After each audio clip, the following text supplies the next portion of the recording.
નમસ્કાર। આજે ગોંડલ નાગરિક બેંકની ચૂંટણી છે। આ ચૂંટણીની મહત્વની ચર્ચા ન હોવી જોઈએ અને થાય પણ નહીં, કારણ કે બહુ મોટા સભાસદો અને કંઈ કરોડોનું બજેટ નથી, પરંતુ આ ચૂંટણી ચર્ચાસ્પદ એટલા માટે બની ગઈ કે ગણેશ ગોંડલ આ ચૂંટણીમાં જેલમાંથી લડી રહ્યા છે અને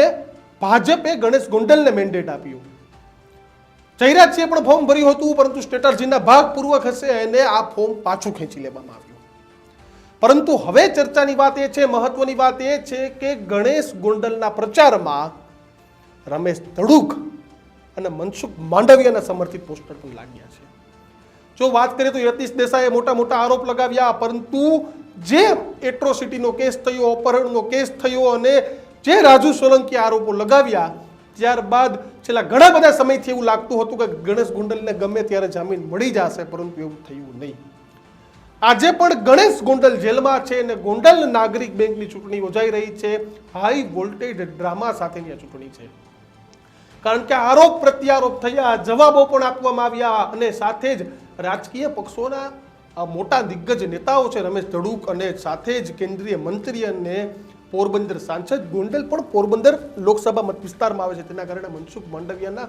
ફોટા સાથે પણ સમર્થનના પોસ્ટરો લાગ્યા। સીધી રીતે ઘણી બધી વખત લોકો કહી ચૂક્યા છે કે આમ તો આ વન સાઇડેડ ખેલ હતો, પરંતુ યતીશ દેસાઈએ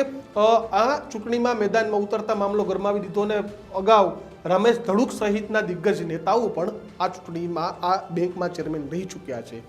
યતીશ દેસાઈના પિતા ગોવિંદ દેસાઈ પણ આ ચૂંટણીના આ બેંકના ચેરમેન હતા અને હવે ફરીથી આ બેંકની ચૂંટણી આવી રહી છે, ત્યારે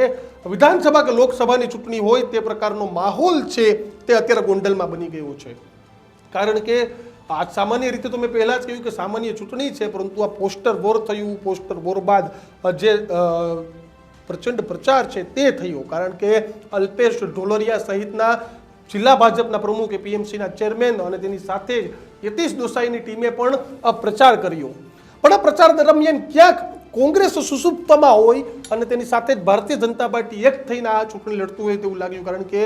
આમ કોંગ્રેસના મોટા નેતાઓ લલિત વસોયા છે, તો જિલ્લા કોંગ્રેસના પ્રમુખ છે, કોઈ મોટા નેતાઓ છે તે આ ચૂંટણીમાં જોતરાયા નહીં, જોડાયા નહીં અને ભાજપના અલ્પેશ ઢોલરિયા હોય, ખુદ જયરાજ છે પણ અનેક જગ્યાએ સભાઓમાં ગયા, જો કે અહીંયાથી એકલા હાથે